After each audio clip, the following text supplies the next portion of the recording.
I'll take it. Are you sure you're not interested? I was like, don't ask me again. And it's a bad hair day too. So she's like, scream for me, and then it's just dead silence. It was a good risk to take, and it was great. Boom! I'm gonna try and give you a friend, and then I was like, I wish you had like a granny mask. That would be so cool, or like a ghost uniform. And everybody was like totally freaked out. Hi. Hello. Hello. Hello, everybody. Hi, Jota. Hello. Hello, Mark. And there are things I haven't told you about myself. I can't afford to. Oh, I'm trying to be more open, but it's harder than you think. And so let's kind of get to things. My guest today has been entertaining audiences around the world for many years. No small feat considering her age. She just released a new single, Open, last week. Please welcome to the Eclectic Arts virtual studio, Ashlynn Malia. Hi. Thank you Hi, for having me. Yeah, thank you, Ashlyn. How are you doing so far? I'm doing well. Thank you for asking. How are you? I'm doing well, too. Thank you so much for taking the time. I'm really looking forward to talking to you today. So am I. Awesome. So as I was telling you pre-show, you have a lot of background, professional background in entertainment, and I only found out about that by doing some research. For people watching this, I came to know Ashlyn through a press release for her single Open, and I really, really like that song. So me being the person that I am, I inquired about possibly doing an interview, and here we are a few days later. So it's awesome. So let's actually kind of start there with your with that particular song, and then we'll talk about your upcoming EP and everything else under the sun. So what can you tell me about Open in terms of when it was written? I know lyrically there's a lot of things going on with the lyrics. I'd love to hear all about it. Okay, yeah. I actually wrote this song a couple years ago. I wrote it when I was 17, and I'm 19 now. And so definitely a very different time in my life. I was writing it kind of around the time that I was like starting to like make like deeper friendships. Most of my like life before then, I had been spending so much time working that I didn't have those like super deep relationships with people. And so I was just kind of navigating that. And I felt like I was like late coming into it. So like I felt like everybody but me knew how to connect with people. And so I was just kind of trying to figure that out. And I was writing it about all my insecurities when it came to letting people in and letting them see who I truly am as a human being, because I was so afraid of rejection. But yeah, I wrote it then, and then I sat with it for about a year, maybe less than a year. And then I met my two producers who helped me produce it along with the rest of my songs, and they turned it into something magical. Okay, that's interesting, and I can only imagine what it was like for you having like fame and notoriety at an early age. That I would think for most young people, having any level of trust, like deep seated trust with people, it's got to be difficult because people always want something from you, even if it's just indirectly, just to say, or get a selfie with you or whatever. They still want something. So how are you feeling about that now? You know, a couple of years later, are you feeling better about things or? Definitely. And also like when I was a kid and when I was, like working all that stuff, I didn't feel like I wasn't necessarily navigating fame. Like, as like you said, like you didn't know who I was until like you looked me up, they definitely kept like when I was working, I was definitely kept like part of a brand instead of like my own personality. So it wasn't like Ashlyn Malia was famous from a young age. So that was nice, but definitely like, I just was constantly in a very professional environment where there were just certain sides of myself that I just could never show. So, certain kinds of vulnerability and, being unprofessional in some kind of way, like emotional or just having fun even sometimes was like, not necessarily allowed. We had work to do. So I was just like, I was trying to figure out like in a new setting, like, what am I okay to do? What am I not okay to do? Like, it's just a whole new set of rules that I don't know. I can relate to that in a general sense because when I first started off my professional career, I was a teacher. Mm-hmm. And when I left that, I went to a computer company as an audio engineer, which was like night and day. Yeah. And Oh my goodness. Yeah. Everybody at the computer company, like on a Friday when they're all relaxing and doing things and saying things that I would never say when I was a teacher, even by myself with another teacher. True. They're just all laughing at me like, Mark, you need to loosen up. You need to understand that you're no longer there. You're here. And exactly. it took me, it sounds something kind of similar. It's like, it takes a second to adjust. It does. And then once you do, then you end up liking it. At least I did. Oh, I do too. I love my life now, and I love the people that are in my life, and I'm happy that I was able to let them in. But it was difficult at first. Sure. And that's great that you got to that point, though. And being 19, you're going to continue to grow and make, take more steps towards things that help build your character and who you are as a person. So it just, but at least you're on that path. I feel it. I definitely feel it. And when you're talking about a few years ago when you started writing Open, and I know you have a music school that your family has been doing for a long time. Yes. How do you tend to write your songs? I'm just curious how you grab the guitar or piano. What do you do? Okay, so this is fun because I've told a lot of people and they get kind of like weirded out because I guess it's not a ton of, at least in my circle, it's not a ton of their processes, but I always start with words. And a lot of people tend to start with music first or chords or melodies, but usually I start with a phrase or a word. I journal a lot and I love writing poetry. And so like, I'll just have like a little like line stuck in my head that I just keep repeating to myself, just like words, phrases, things like that. And I build off of that and I'm kind of like telling a story and then I try to make it rhyme. And I get to like, I like doing the words first. And sometimes it's storytelling. Sometimes it's like setting a scene of some sort. Sometimes it's just like, I just ramble. I just see what happens. And then I try to just like improv a melody until I find something that I can like latch onto and keep moving with. Okay. So that sounds kind of like you could be, do you write poetry at all too? Yes, I do. All right. For me, being a writer, and that's what even as my media outlet, that's why I started off doing interviews first and writing things second. And I'm also a musician and all these other photographer, all these other things. But I always go back to writing, so I can kind of relate to like I want to have this as strong as possible and then work things around it instead of the other way around. Yeah, I like thinking that like if there were like, because the second thing I do in my process is use like an instrument. So usually like chords. I don't really have like a full track set up for me, and I like to think that when I write a song, starting with those like bare bones from like words first, then some music, like it's strong enough to stand on its own without production, and then production comes in and just elevates it completely. But at its very core, it's still a strong, meaningful, and honest song. That is a great way to put your songs together, in my opinion. I like it. Yeah, it reminds me like if you have somebody that if you give them a piano or an acoustic guitar and they just sit there and do an unplugged version of their song, how does it sound versus, because maybe sometimes it doesn't sound so good because there is so much production covering up things. But if the foundation is strong, everything else will just be icing on the cake.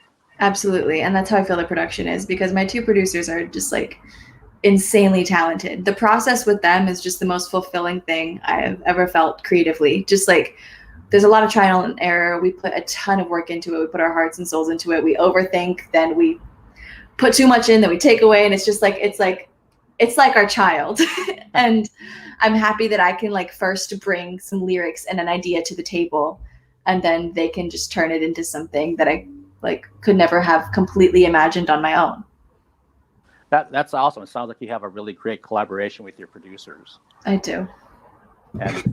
And correct me if I'm wrong, but I think there was something that I saw where some of the sounds on your upcoming EP this summer had like just really experimental things to create. Yes. Can you kind of talk about that?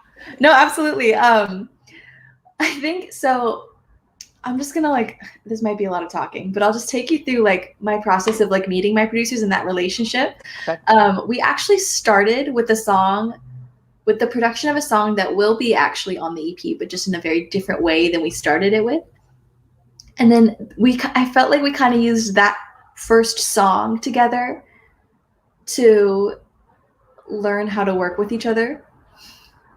and kind of like learn what sounds worked for us, all that kind of stuff. But like I could tell and they could tell we just hadn't found like our sound yet. And then I came to them with Desperate, which is my other song that's out right now.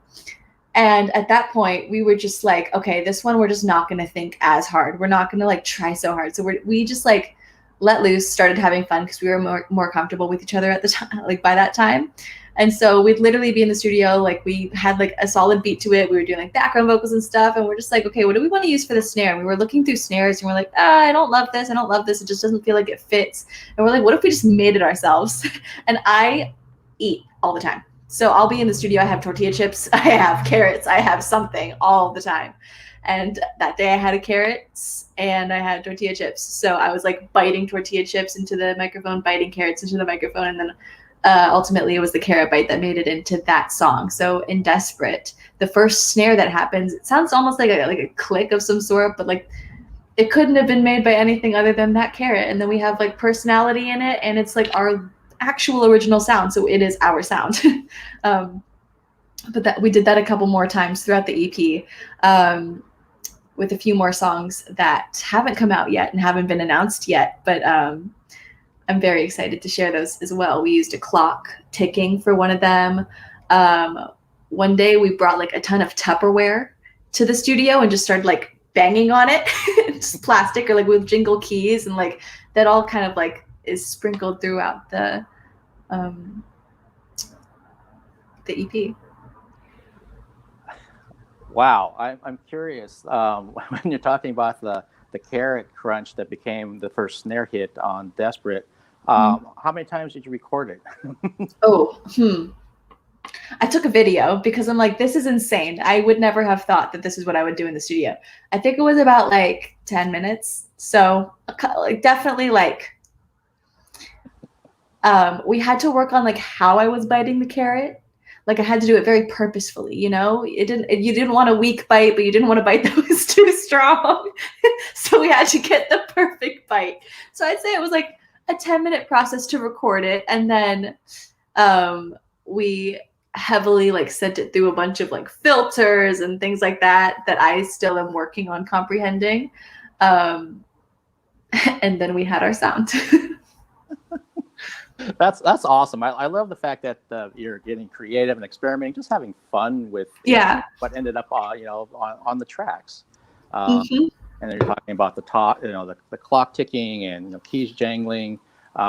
Is there anything else you can think of off the top of your head that you also did that was kind of unorthodox sound wise?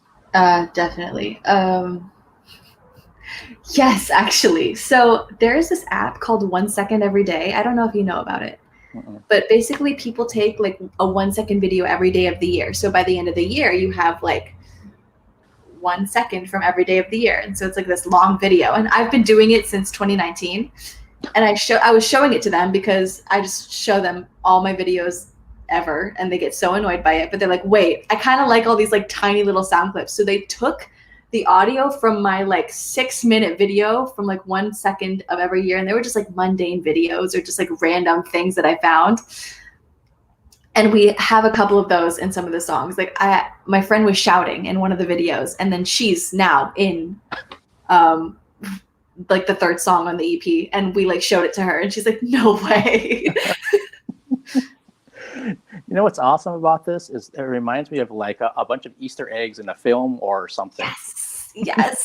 It just has so many layers, and I just like there's like these tiny little secrets that like I can just tell people forever, and I can't wait.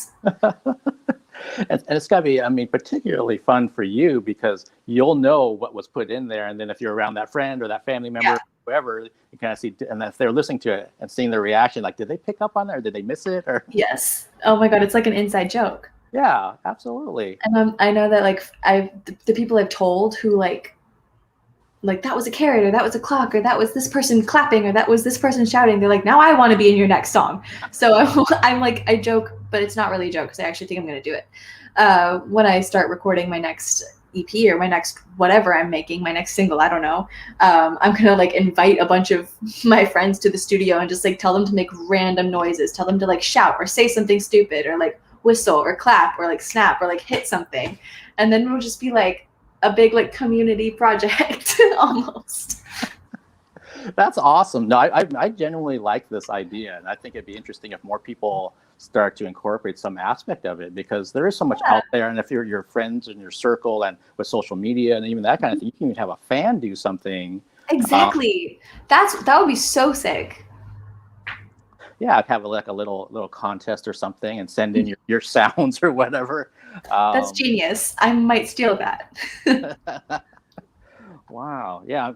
When I think about sounds in the studio, I can only think back to like some of the metal bands. Like I know Metallica was using different things that the band members like to play. So like one guy likes to, I think it's like a gun collection. So they're like doing the cocking of the gun and they're recording that. And so like when you listen to the song, you hear this weird sound of like, I don't know what that was, but that's what that is. Oh man, that could go on forever. I mean, literally. And the cool thing is that like you'll stumble on sounds and things that you wouldn't have thought of originally. Like I love when the like final outcome of a sound or a production of something is like kind of an accident. And it's like it wasn't planned. It just happened and now it's part of the song and now like it wouldn't be this song without it. Yeah, and sometimes that's the best thing. Yeah, when accidents happen in a really positive way. Like the carrot was an accident, but I wouldn't replace that sound for the world. Right, and I'm also just a curious person. Did the tortilla chips make it in there anywhere? No. Oh. I was sad about that. I was actually voting for the tortilla chip because I like tortilla chips better than carrots. So I'm like, oh, get the tortilla chip in, but it didn't sound as good, and I had to give it up. Oh. Well, maybe there'll be a future for the tortilla chip on the next recording. Or yeah, I think there could be. Okay. And when we go back to Open and you were talking about the lyrics and how you couldn't necessarily open up yourself to certain aspects based on professionalism or non-professionalism or just age and just how things are all during that time. Do you find that now being 19 that when you do open yourself to those things that it's what you thought it would be, or has it kind of been like kind of a double-edged sword? Oh, probably a double-edged sword, to be honest. Sorry, there's like cars outside my window. No because in doing that and letting people in, I've definitely gotten hurt multiple times, and that's just life. But I also have love in my life that I would never have experienced if I hadn't A, experienced that hurt, and B, let the people who truly cared about me in to love every part of me. But I've just I've kind of learned that pain is a bit of a blessing if you look at it from that perspective. I don't know if you know much about tarot cards. Are you into that at all? Or have you I only know of them. I've never had a reading or anything like that, but cool. So, over quarantine, that was like the thing that I picked up and started learning about. And there's this one card called the 3 of Swords. And it's like, the picture on it is like a heart with 3 swords stabbing in it. Okay. And obviously it's a card that I was like kind of afraid of. Like whenever I did a reading, I'm like, I don't want to get that card. Why did that show up? And I was like, try to pretend it was something else. And I think it wasn't until like I kind of like got my heart broken like over a couple of things that I'm like, oh wait, every time that card comes up and I do experience that pain, it's almost like I have to be like broken to rebuild myself. And it ultimately, like after time has passed, is a very positive thing because the person I am afterwards is much stronger and much more alive than the person before. So I am not very afraid of that like emotional like heartbreak anymore and like what happens if I let people in, because I know that after time has passed and after I've like processed it, I become a stronger and more multidimensional version of myself. Very well said. And for someone who's many years older than you, I can tell you that process will continue all through your life. So yeah. you'll keep opening up yourself, and you'll start getting a foundation of people around you that love you for who you are and respect you for who you are. And then you'll still get every now and then somebody that things don't quite work out or they end up actually hurting you. Yeah. But at the same time, it's kind of like with other guests that I've talked to. When you want to try something, you have to put yourself out there and you have to fail forward, because there's going to be some things that do happen. But if you don't do it at all, then you're off in this own little corner that you'll be missing all the good stuff. Exactly. I was talking to my friend about this. I was talking to her and being like, talking about the same subject. And I'm like, there's like, you can't avoid pain, you know, you can't avoid heartbreak. And she's like, actually, you can. Look at the people who live their lives the exact same every day and like don't, you know, like grow that much or don't evolve that much. Like, they are actively avoiding pain and leaving their comfort zone and that heartbreak. But they're a little bit stagnant in a lot of areas of their life. So it's definitely avoidable, but do you want to avoid it? Because you'll never evolve. Yes, I'm with you in terms of that thought process of that. I wouldn't want to be just, this, I don't know, almost like this really kind of sterile life. Yeah, me neither. Of it just being perfectly white in all the rooms and the walls, and there's no heartbreak, and there's no ups and downs. There's just the same thing every day, all day, every year. Monotone. Yeah, that doesn't appeal to me at all. I'd much rather jump into the deep end of things and just kind of see what happens, and then also learn from that. So then, you know, you're always going to have some level of balance because you're trying to grow and improve as an adult, and realize, okay, maybe that wasn't such a good idea. Next time, I'll kind of I'll ask these questions before I jump into that pool. But yes. If you stop jumping, then it becomes, that's not really a life to me. No, I agree with that. So that's interesting to me. I'm curious too. What else did you learn from getting into tarot readings? So much. Definitely that there are hundreds of different perspectives on any given situation, and that you're never really stuck. If that, like, a lot of times people like to turn to tarot and turn to all that kind of like divination stuff when they feel stuck or at a crossroads or something. And whatever you believe in spiritually, or if you're not spiritual or religious or something like that,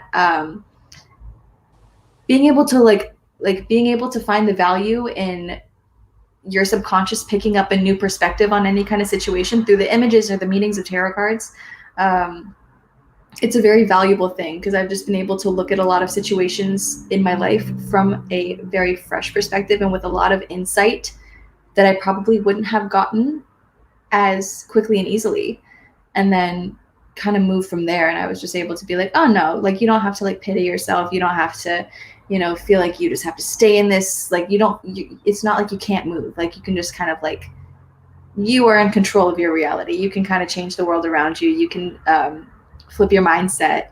That was a big thing. Like, a lot of people, when they feel like things are going wrong in their life, me thinking that is just a mindset and not necessarily, like, there's another like alternate reality that can be happening at the same time, where I'm just grateful for the things that I can be grateful for. And that just kind of shifts everything to like, oh, my life is actually very good, you know? So yeah, perspective. I was rambling, but hopefully like landed on that. Yeah, no, I followed exactly what you were saying, because that word came right up into my head, of perspective, of and especially that over the last year and a little bit of change, people's perspectives got twisted all kinds of different directions because of what's going on. So, and it's hard not to get caught up in it. So if you do take the time to realize that you might feel like this, but then if you step outside of yourself for a minute, you can kind of realize, well, wait a minute, there's still some good things and some silver linings that are going on. I'm just not aware of it because I'm so stuck on this one path. Yes, absolutely. I agree. Yeah, and that was me. I was one of those people. Before I started doing any of these virtual interview things, I was not necessarily in the best place, and people know this. I've talked about it a million times. But when the wonderful band Alice down in LA invited me to do these virtual interviews on their tour, we did 24 shows in 25 days, and it was like my initial gut reaction was like, what is this? How are we going to do this? I was overthinking it. I don't know if I want to be a part of it. It's just easier not to do it. And then I'm thinking, what's wrong with you? When one of your favorite bands has asked you to have this platform to talk for 30 minutes to any guest that I want, and just figure out what this virtual thing is. And had they not done that, I wouldn't be talking with you right now, most likely. Yeah, wow.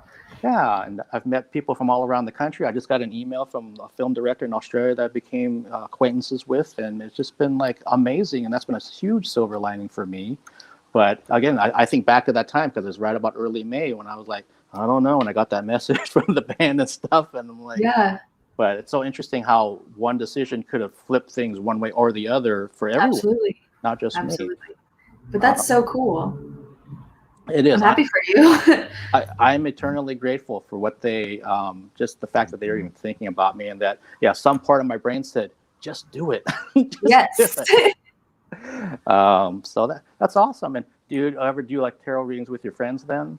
Yes, I just moved out of like my like childhood home, so I'm living with my roommates now, and we're all kind of like learning about it. So now every Monday, like a group of friends and we all get together at my place and like have food, drink tea, and then we just like do readings on each other and kind of like discuss what we think these things mean, and just have these like deep conversations about life, and kind of help each other like see our situations from different perspectives, and ask some like tough questions and hear what everyone has to say about it. And it's very, very fun and super enlightening, in my opinion. Wow. Now, has any of the these get-togethers, has that spawned anything in terms of your writing and your lyrics and anything? Yep, I wrote a song. I remember the first night I did it. I told my friend, I'm just like, read me, and she's like, I don't know how to read cards. And I'm like, well, just like try to use your intuition. Just like look at a picture, see what's like the first thing that pops up into your head when you see the picture, and just like trust your gut and just say it to me. If it's wrong, it's wrong, but most likely it won't be. And she said a couple really, really like important things that I needed to hear that I didn't expect to hear. And literally right when they went home, I like sat at my piano and I wrote a song about everything that like she told me. And I like the song. Maybe we'll hear it someday. Wow, that's awesome. And that's got to be really, I'm just flashbacking to, so I used to be a model photographer. I used to work with models a long time ago. And yeah, one of them, we were kind of like magnets creatively, because we were just like, I've never met someone so creative that I got along well with that way. Yeah. And she said a couple things to me. I remember we were in my car driving back from a location, and it just like floored me. It's like, how do you know that about me? Because there's like stuff that was really personal. And she was like, well, Mark, I'm not really psychic, but I always felt like I had this kind of connection with you. And this is what popped into my head. And it was like dead on. It was scary how dead on it was. Oh, wow. And I wasn't smart enough to write a song like you. I should have done that. Well, who knows if the song is good or not? I just wrote a song. Like it is, there's a melody, there are words, there are chords. It's a song, but anybody can be a judge. Okay, well, and if we kind of go back to, and the EP is still scheduled for summer, is that still correct? Yes, it is. So how many songs are we looking at on this EP? 6. Okay. Two of them are already out. Okay. And with 6 total being on there, was it difficult to figure out which 6 to put on? Were there leftovers, or were there only just these are the 6 that I want? Actually, we had 5 songs, and then we added one more very last minute because we felt like the EP was missing more upbeat songs. Because as you've like of the music that I've put out so far, it's very moody, it's very like dark, or with Open, it's just like it's sad, because that's definitely emotion I felt, and that's what I'm very inspired by my own sadness and like fear and stuff like that. But I'm just like, oh, maybe we should do something that's like fun. So we added that song very last minute. We wanted the EP to come out last year, last April. And so we were like on track for that. I was trying to figure everything out. And then A, the pandemic hit, and B, we were like, we should add another song. Like, we want this EP to like change our lives, and we want this EP to be very, very like, we want this to be well done. If we spent all this time on it already, we want to make sure it's as good as it can possibly be. So we're like, what's the harm in making another song? So we did remote sessions for 2 months because we just couldn't see each other, because like we didn't want to put anyone's family in jeopardy. So we would just like do sessions over the computer, over Zoom. And I had written this song already, so we like did a bunch of like lyric editing, and then we started the production, and just like back and forth. And it was honestly frustrating. I just wanted to be in the room with them so bad, but we did it. And then we finished it. We finished the whole EP, and now about over a year later, it's coming out. Well, that's got to be exciting for you. I'm over the moon. I can't wait. It sounds like a few other folks that I talked to that had things that were supposed to come out early last year, and then when COVID hit, it was like, well, do we still put this out? Some people did. Some people decided to wait on it until things kind of opened up for this year, because then they're starting to look at promotion. Are we going to play shows? What are we going to do? And this kept going on and on and on. So then it's like, well, I guess we're just going to put it out and see what happens. And other people was like, no, we put too much time and money into this, so we're actually going to wait till it feels like we can actually do a push for it and feel good about it. I know. I really want to perform. I don't know how many venues are open. Well, it's going to be interesting because I've talked with other guests I started doing these on May 22nd, and this is actually number Livestream 141. Wow. Since then. And typically, and you know this from being on tour before, that it's almost like a weird cycle. You have certain artists that are out on the road, could be theater, musicians, opera, ballet, and then some are kind of back in the studio or back wherever they're working on things. So there's kind of like enough room for everybody. Yeah. But right now, with no live events per se, it's like once that green light happens, everyone's going to want to get out there. So it's going to be really, really busy. Oh, yeah. And, some venues will obviously be able to accommodate that, and some aren't around anymore, depending on where you're looking to play, and are the bookers and talent buyers still there, and all these kind of things. But definitely some question marks. But I think every live event lover like myself will go and see as many things as they possibly can, even if it's a couple in the same day. Yeah. Oh, I am on the same page as you. Yeah, and that's with your background, having performed all over, just off the top of your head, can you think of anything that just stands out for whatever reason, some kind of thing that's kind of tattooed in your memory of like, oh, remember when this happened or that happened? Yeah, I have a couple from just like, I toured for 3 years when I was like a preteen. Definitely a lot of interesting stuff that happened on the road, but just like I have been reflecting on it a lot lately because now I'm starting to think about, doing my own shows and all that stuff. And I was like trying to remember all the things that I loved about performing. And I would just remember like we did a bunch of outdoor venues when I was on tour and I liked them. And honestly, the outdoor venues held bigger crowds, but I loved when it was like inside, dark room, just full of tons of people, and you could just like feel all their energy on you while you were performing, and just like getting to touch people's hands and just like hear people singing along, even though they weren't like my songs. But it's just like it felt like it wasn't just like me doing everything. It felt like it was very much a relationship between performer and audience, and then like me and my like bandmates. Just like it was just like connection everywhere you looked, and it made me feel so good. I was just like on cloud 9 when I was on stage, and I just really can't wait to get back to that. Yeah, no, I can only imagine, again, for myself, just being a fan of live music and live events and being there with that exchange of energy going back and forth between the stage and the audience, and it just goes like this and builds, and then everyone just has a fantastic time. And then when I got to be a media person and being in like photo pits and shooting some of my favorite artists, and it's weird. It feels like it's a world away, and at the same time, it felt like it just happened. Like a weird Twilight Zone episode or something. Like, yeah, honestly. I think I used to do this, didn't I? Yeah, I used to do this. But we'll get back there. I'm already seeing press releases for a lot of hybrid shows, meaning that, so I saw one for a show in Florida where you can physically go in person if you live in Florida. It's like 50% capacity at the venue, but then they're also selling virtual tickets. So for people like me in Seattle, you can still watch the show live at the same time. And I think they're going to see quite a bit of that model because they have to try to make up that money since they can't get 100% of the people into the venue. For sure. Is that anything that you're thinking about once it's safe to do shows and go on the road and all that?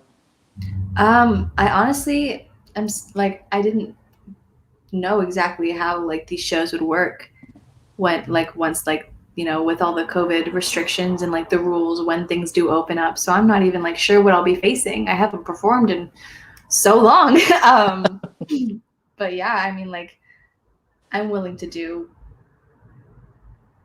unconventional shows just as long as, we can hopefully at some point be back in a room together, just like performing like we used to. Yeah, no, there's a band that I know they're playing 2 shows in Arizona next month. And the only difference for them is that everyone has to be seated, like at a table. Interesting. Okay. Yeah, and they're a metal band, so they're not used to that. They're used to mosh pits, craziness going on. But they're like, hey, we'll take it. We'll take anything. Yeah, true.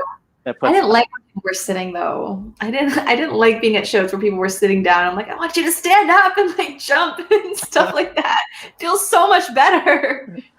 It's again, from a fan standpoint, it's like some shows I understand, like if it's really mellow, but if it's not, then it's like if it's like a metal concert, like I feel like I wouldn't be like sitting quietly at a table.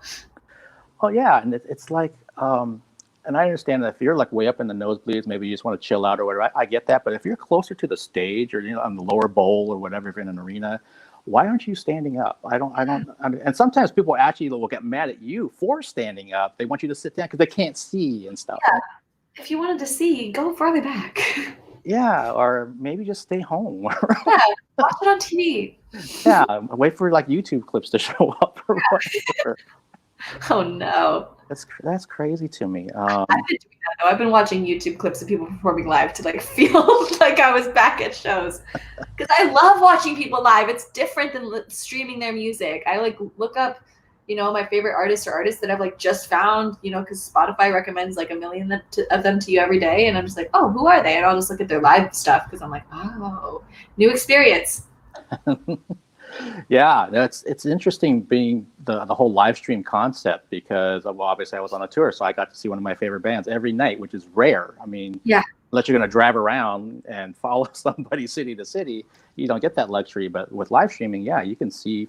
We did 59 shows total, so it's awesome for fans in that sense. But it'll never replace being in the same room with that artist and the audience. It'll never replace that. But it's the best thing we have, and it's interesting that you're getting all the recommendations from Spotify. So then you went to look at live clips to see what they're like live. Yeah.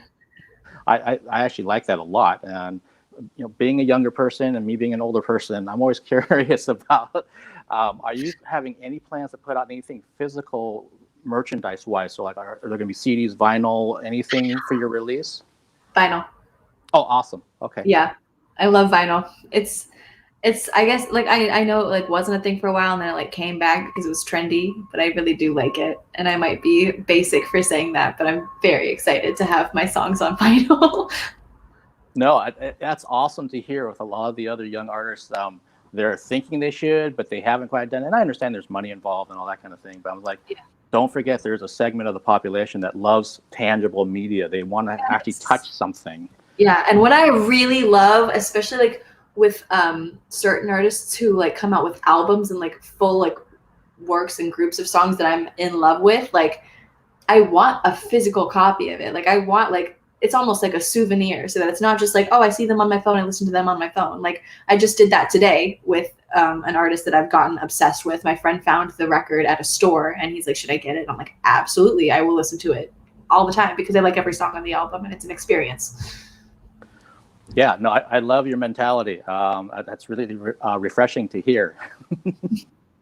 And something else that kind of goes along with the whole, vinyl concept is that, again, back in the day, not to completely age myself, but the song selection made a big difference. Like song number 1 to song, in your case, song number 6, which one went where, because it affects the flow. Because when you listen to, so was that something that you're taking into account with your release?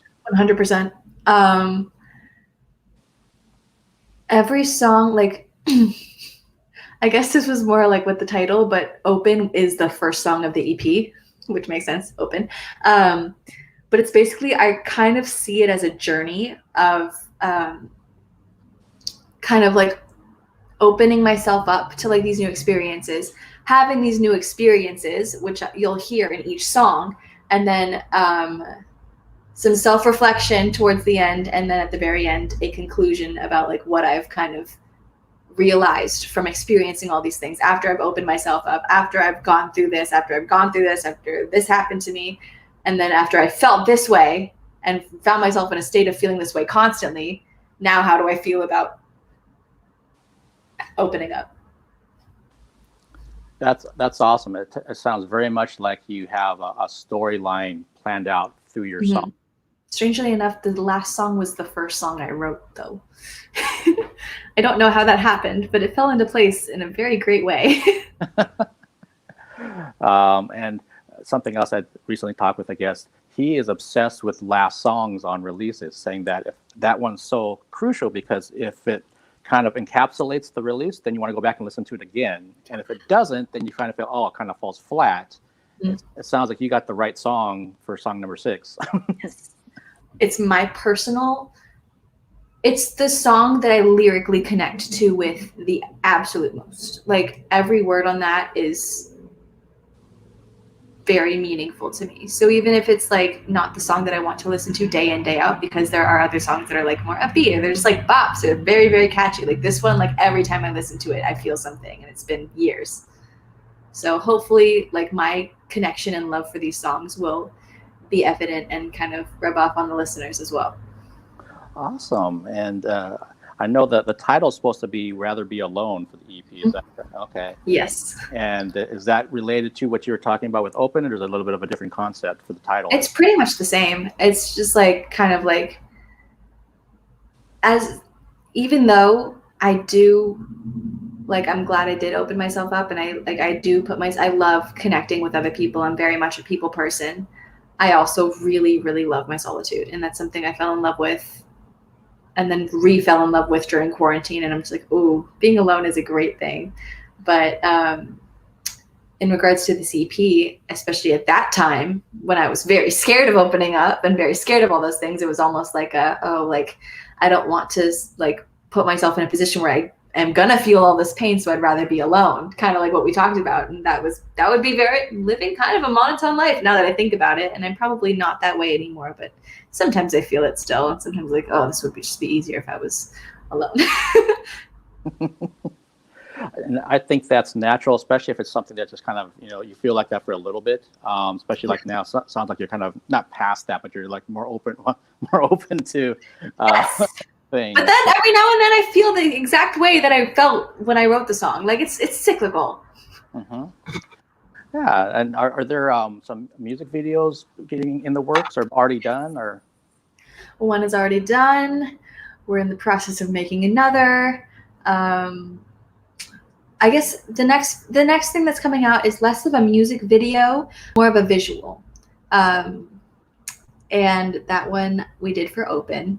So I just kind of like, we made like a visual to go along with the song, and just to kind of like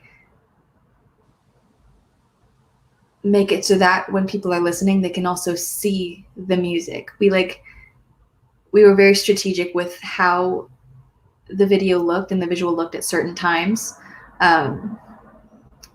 based on how we were trying to produce it. So like water is kind of a theme, because we on the second verse of Open, I remember telling them, like, I want it to sound like you just submerged yourself underwater. And so like we have like a projector like with water kind of like moving on the screen. So there's that. But yeah, you'll see when it comes out. Awesome. And I love the fact that you're very intentional with your work, even like the visualizer you just talked about, that it was something, and you would think most artists are, but I found that some are like, either they're trusting other people to do it, or they have one idea when they actually need to be like looking at several ideas within whatever they're doing, if it's going to be a music video. Yeah. And yeah, no, I love the fact that, again, you're very, very intentional with what you're doing, which is great, because that means you're completely invested in it. I'm very invested. And it's like, there's nothing wrong with the people who are like, nah, like for some reason I want to do this. It has nothing to do with the song. Let's just do it. Like, I think I've seen videos like that and I love them. Like, everybody's process is different, but personally, the way I connect with my music is making everything like connect, and making everything like a little bit of like an Easter egg, or just like, looping in themes from one side of the production into another. Yeah, that's awesome. Yeah, and you're right. Everyone's process is different. So different people doing different things. I just know for myself personally, when I see and hear from somebody, an artist that is really trying to like look at all these different pieces and put them together and have like a thread running through them. Yeah. I love that kind of thing. So, wow. So, and I'm also curious that we haven't talked about any of this, but I know you have a dance background as well. Yes. Can you tell me a little bit more about your dance background? I'm just curious. Sure. I started dancing when I was 10, and it was something I was like not very into before then. I remember like my mom would drag me to classes every now and then, and I'd hate them. I'm like, I don't want to dance. I just want to do music. And then I met my dance teacher that would be my dance teacher for the next like 8 years. And there was just some kind of like, for some reason, they just like sparked a love for dance in me that I didn't know I had. And I just went on this like whole like journey into that, and movement is so important to me, and it's just like a whole other passion. And I kind of like became a professional dancer by accident, because after you go on tour, you kind of like fall into that like slump of like, oh, what am I supposed to do with my life now? You know, now that I'm like not on the road anymore, now that life is like so drastically different, like what do I do? And so when I was having that like crisis, I wasn't doing music for a very long time. I just like stopped, you know, doing a lot of like music stuff, stopped progressing in that, and I just threw myself into like the complete other thing. I threw myself into dance, and fell in love with it even more, and then ended up meeting my mentors in the dance industry, and I would not give them up for the world. And like they kind of just helped me like find my footing in that industry, which I didn't even know I would be a part of ever, and started working jobs, and like I've been in a couple music videos, and it's really cool. I just like, I've also been able to like find myself artistically through dance as well, and find my personality, and find my personality in that sense too, and make a lot of really important connections in my life. That's wonderful. And I'm curious, so what styles have you studied? So I have trained mostly in contemporary, also jazz, funk, hip hop, ballet, lyrical. I've tried to learn a little bit of modern, but there's a lot I don't know, and I know that. I wish I could tap, but I'm not good at it. And I haven't trained much in it, but yeah, those are mostly the styles. Okay, and are we going to see some of the dance background potentially, like in say a future music video? I think so. I don't see myself having a music career where I don't loop dance in. Those two are very connected to me. Mm-hmm. And a lot of times when I'm working on like my songs, and especially like when we're producing, if I naturally want to move to it, I'm like, yeah, that's the choice we want to make. If I don't want to move to it, I'm like, no, we shouldn't do that. Interesting. That makes sense though, because that means is this moving me to have movement, or is it not? Yeah. And if you're not feeling it, then that tells you a lot. It definitely does. Very like dance has helped me connect with like my body and understand like just like, you know, your body tells you a lot, like whether you're like pulled to move or pulled in a certain direction, or you can like feel something in your heart or in your gut, like it's all there. And that's very cool. And so like I've used my body almost as a compass while I'm writing and producing. Awesome. And I'm so sorry. People in the chat, hi Queen, I see you there, and I see Ashlyn Dragon joined us, and I missed somebody else earlier, but if they're still with us, hello, thanks for joining us. Sometimes I'm really good about comments, and sometimes I'm terrible when they're coming in. I didn't know that there were comments either. I'm looking at them now. I'm not ignoring you. I was engrossed in the conversation, so I guess that's not a bad thing. Not at all. Is there anything else? So besides obviously music, dance, are there any other artistic areas that you're also writing? You mentioned that. Is there painting or anything else that you're into? I'm definitely into painting. I'm not good at it. That's probably just like an outlet that I like to do every now and then. Acting, I'm okay at. People are like, you're a triple threat. And I'm like, maybe not. But it's definitely something I'd love to explore eventually. Okay, yeah, it's not, I mean, again, you're so passionate about what you do. It just kind of makes sense that when I start thinking about what else you could do, yeah, acting would make perfect sense to me. Yeah. I like it, and it's just like another way to show emotion and express yourself. So definitely a fan of it. I'm a fan of all art forms. I'm not a master of them, though. Not yet, but it's probably coming. I could picture you like, I don't know, 5-10 years where you start working like on a screenplay or something that's strictly your idea, and then perhaps you have your music and it's involving dance or something other. All the aspects that you're into just all coming together at one place. Absolutely. And that would be something special to see. Thanks. Well, Ashlyn, it's so interesting talking to you about everything you've done and that you're going to be doing, and for the EP coming out. For again, people, if you haven't listened to Open, it just came out last week, so you can at least listen to it. It sounds like a video's on its way at some point. And I don't want to forget that if you could also kind of talk a little bit about your family's music school and how that got to be, and are you still involved with it? Yeah, so my family started a music school when I was about 6, and I was kind of like the test kid. So like when they'd get a new teacher in, they'd be like, Ashlyn, go take a lesson with them so that you can like see if the teacher's good or not. And so I ended up learning 6 instruments because I just ended up taking all these random music lessons, and I'm so happy I did. I just like met a bunch of great musicians and great music teachers through that school. And I ended up teaching for a couple of years, but very much the business has changed since the pandemic. And we're now kind of like more about the studio that we own instead of the actual lessons. So now it's more of like a production space and where people rehearse all the time, and it's a beautiful environment to be in all the time. I walk in and there's like a bunch of other creatives around me who are like working hard at something and bringing their visions to life. So it's a very inspiring place to be. But yeah, it's definitely evolved over the past like decade of it being around. That's awesome, and that is funny that you were like the test. Yeah. I think about that all the time. I'm like, I would not have learned all these instruments or understood music theory as much or any of that kind of stuff if it wasn't my family, doing it. Again, me being curious, do you ever remember a time when there was a teacher that you're like, yeah, I don't think that one cut the mustard? I was a terrible judge of that because all I was concerned about was if they liked me. I'm like, do you guys think I'm good enough? I'm not judging you. Well, fair enough. I was a people pleaser. I took guitar lessons from 2 different instructors, and one of them was he was really good, but he was very, very narrow-minded and kind of opinionated. And then the other guy was completely the opposite. So I obviously gravitated towards the other guy.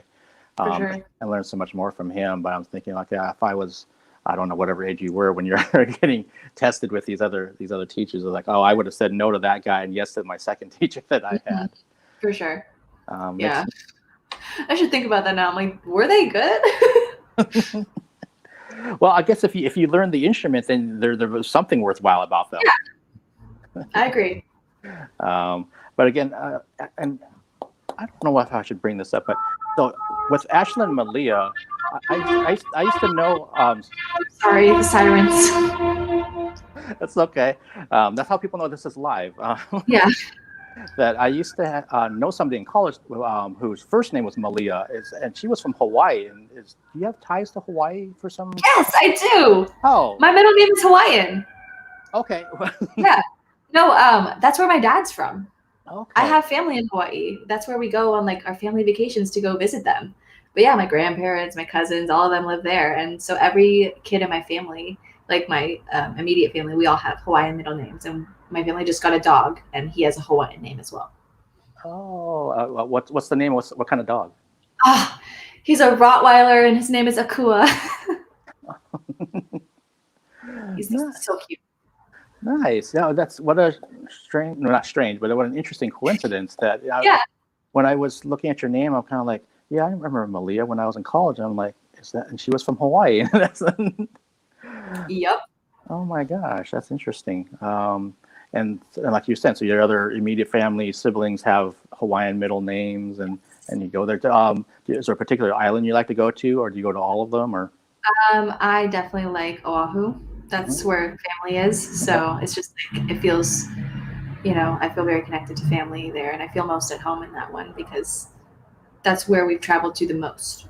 Okay. All right. I haven't been back to the islands in many years. We used to have, I think we still have extended family on the Big Island, and we had family on Oahu, but I think they've passed since then. And family, friends that are extensions on Kauai, and Nice. And we used to always go to Maui as well. So at least those 4, we used to hit those 4 all the time. But yeah, no, that's awesome. So again, Ashlyn, thank you so much for taking the time today. It's been awesome talking with you, and I wish you every success with Open and the EP coming out this summer, and with the vinyl release of it and the music videos. And if there's ever any time you want to update or catch up, or if you have something that you want to talk about, I would love to do a part 2 of this. And absolutely. And we can. I love talking to you. Oh, thank you. It's again, I genuinely enjoy talking to you. I love the song, and you're extremely talented. So I'm really looking forward to seeing what you come up with next. Thank you. I appreciate you taking the time today to interview me and all this stuff. I had a great time. Awesome. Well, stay safe down there in the Los Angeles area. Everybody in the chat, you stay safe, and thank you for joining us. And I will see you hopefully sooner than later. So yes. Bye, everybody. Bye. Thank you so much. Thank you.